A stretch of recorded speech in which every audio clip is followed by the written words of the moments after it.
Ninguém de nenhum modo vos engane, porque isto não acontecerá sem que primeiro venha a apostasia e seja revelado o homem da iniquidade, o filho da perdição, o qual se opõe e se levanta contra tudo que se chama Deus ou é objeto de culto, a ponto de assentar-se no santuário de Deus, ostentando-se como se fosse o próprio Deus. Com efeito, o mistério da iniquidade já opera e aguarda somente que seja afastado aquele que agora o detém. O apóstolo Paulo, já em seus dias, identificou erros infiltrados na igreja cristã e que preparariam o caminho para o estabelecimento do papado. Pouco a pouco, o mistério da iniquidade realizou sua obra de engano. Os costumes do paganismo encontraram lugar dentro da igreja cristã. E quando as perseguições terminaram, o cristianismo se afastou da humildade, da simplicidade de Cristo e adotou a pompa dos sacerdotes e governantes pagãos. A suposta conversão do imperador Constantino foi motivo de grande alegria e, a partir de então, a obra de corrupção progrediu rapidamente. O paganismo, que parecia estar dominado, tornou-se o dominador. Suas doutrinas e superstições foram misturadas à fé daqueles que afirmavam ser seguidores de Cristo.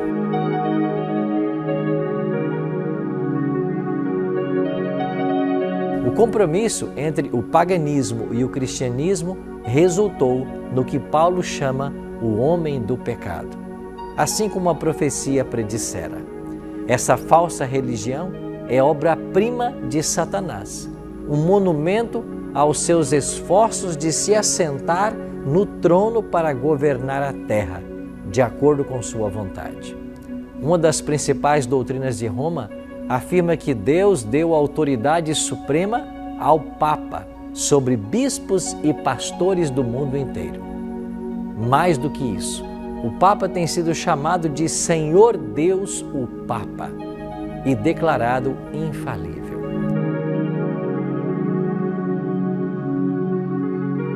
A mesma reivindicação que Satanás fez no deserto da tentação continua a ecoar por meio da Igreja de Roma. E grande é o número do que lhes rendem adoração.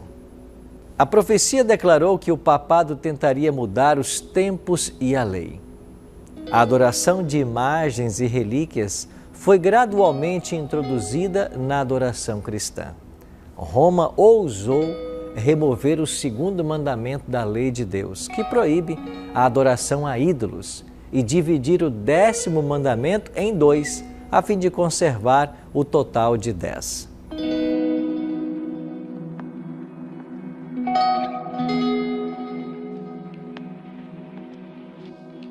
A igreja também mexeu com o 4º mandamento, anulando o antigo sábado, o dia que Deus havia abençoado e santificado, e em seu lugar exaltaram a festa pagã, observada como o venerável dia do sol.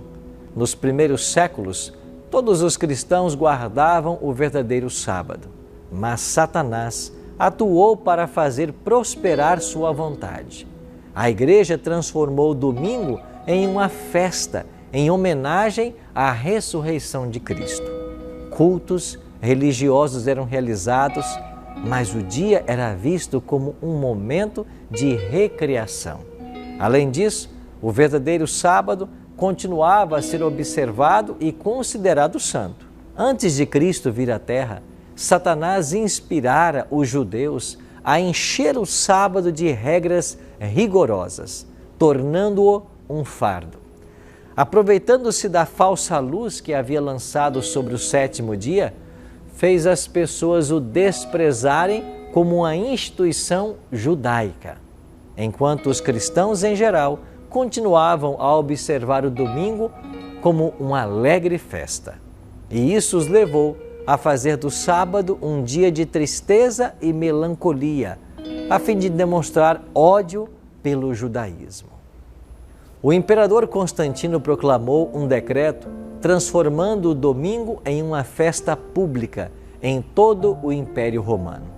O dia do sol era reverenciado por seus súditos pagãos e honrado pelos cristãos. Os bispos da igreja os incentivavam a agir assim.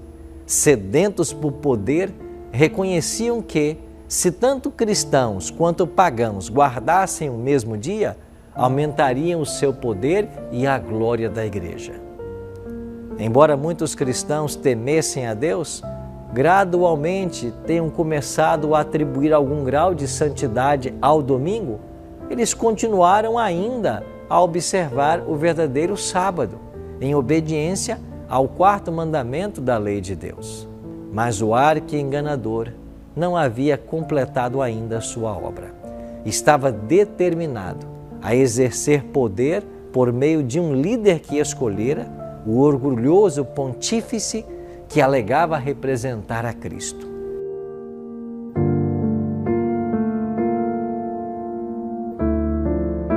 Grandes concílios foram então realizados, dos quais participavam autoridades do mundo inteiro.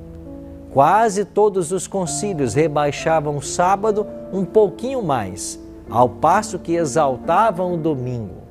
E foi assim que a festa pagã finalmente passou a ser honrada como uma instituição divina, enquanto as pessoas começaram a considerar o sábado bíblico uma relíquia do judaísmo, pronunciando uma maldição sobre a sua observância.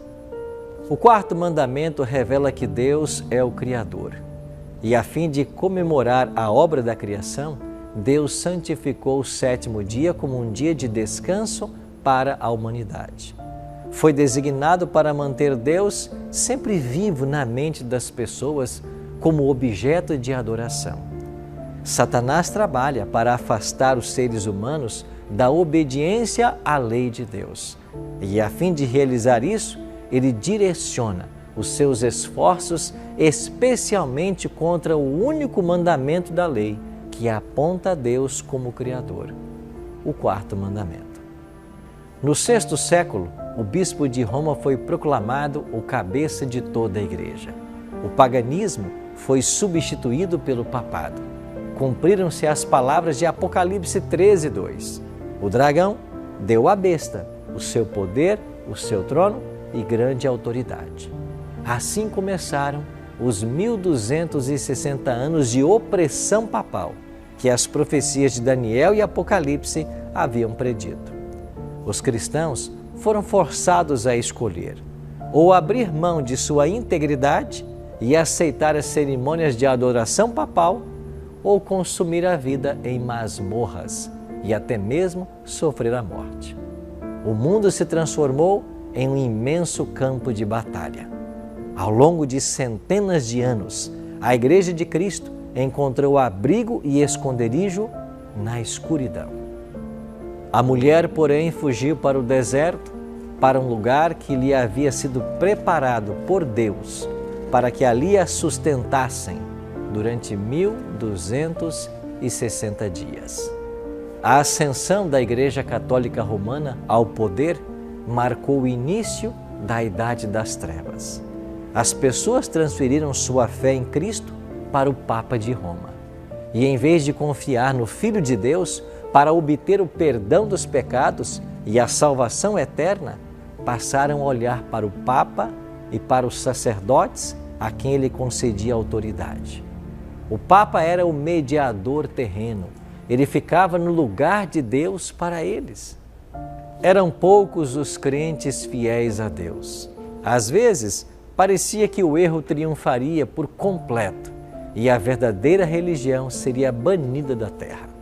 As pessoas perderam o Evangelho de vista e passaram a carregar o fardo dos requerimentos difíceis.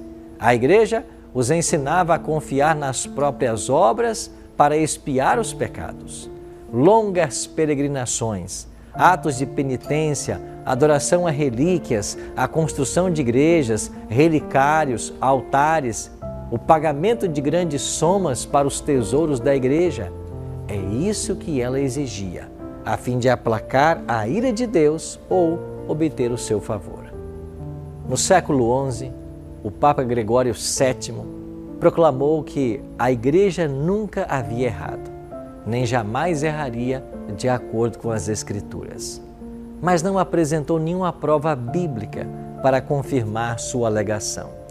O orgulhoso pontífice também afirmou ter poder para destituir imperadores. Esse promotor da infabilidade demonstrou seu caráter tirano no tratamento que dispensou ao imperador alemão Henrique IV. Por ter ousado desconsiderar a autoridade papal, esse monarca foi excomungado da Igreja e demovido do trono. O decreto do Papa encorajava os próprios príncipes de Henrique a se rebelarem contra ele. Então o príncipe sentiu a importância de fazer as pazes com Roma e com sua esposa e um servo fiel atravessou os Alpes no meio do inverno a fim de se humilhar diante do Papa. E quando chegou ao castelo de Gregório, lá em Canossa, no norte da Itália, foi levado para um pátio externo. E lá, no frio rigoroso do inverno, com a cabeça descoberta e os pés descalços, aguardou a permissão do Papa para entrar na sua presença. Somente após 3 dias, em jejum e confissão, o Papa lhe concedeu perdão. Mesmo assim, foi somente sob a condição de que o imperador esperaria pela permissão papal antes de assumir novamente os símbolos da realeza e exercer seu poder. Gregório sentiu-se triunfante com essa vitória. Ele enaltecia a si mesmo por acabar com o orgulho dos reis.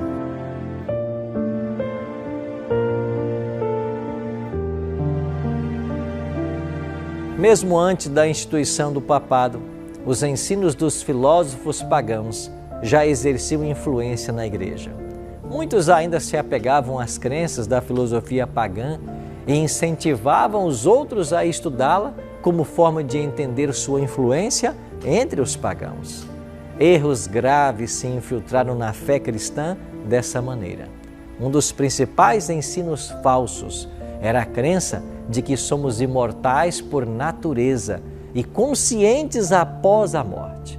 Essa doutrina lançou as bases para que Roma instituísse orações aos santos, a adoração da Virgem Maria, a heresia do tormento eterno, para aqueles que se recusassem a se arrepender. Essa crença se tornou parte da fé papal nos primeiros anos da Igreja. E essas duas doutrinas, a crença na imortalidade natural da alma e a santificação do domingo, o primeiro dia da semana, estão hoje sendo abraçadas por todas as igrejas, o que finalmente culminará no grande movimento ecumênico dos dias finais da história. No século XIII, a Igreja instituiu a arma mais terrível do papado, a chamada Santa Inquisição. Em seus concílios secretos, Satanás e seus anjos controlavam a mente de homens maus. O corpo dilacerado de milhares de mártires clama a Deus por vingança desse poder apóstata. O papado havia se tornado déspota do mundo. Reis e imperadores se submetiam aos decretos do pontífice romano, honravam o clero e o sustentavam liberalmente. O historiador Willi declarou: o meio-dia do papado foi a meia-noite do mundo. As Escrituras eram praticamente desconhecidas. Os líderes papais odiavam a luz que revelaria seus pecados. E como foi removida a lei de Deus, o padrão da justiça, vícios eram praticados sem restrições. Uma paralisia moral e intelectual havia recaído sobre a cristandade. Essas condições foram consequências do banimento da palavra de Deus. Mas quem poderia se opor a tal poder? Quem ousaria enfrentar a igreja que dominava o mundo? Você terá a resposta no próximo capítulo. Na próxima semana, iremos ver aqueles que fizeram frente e resistência às mentiras do papado. Até lá!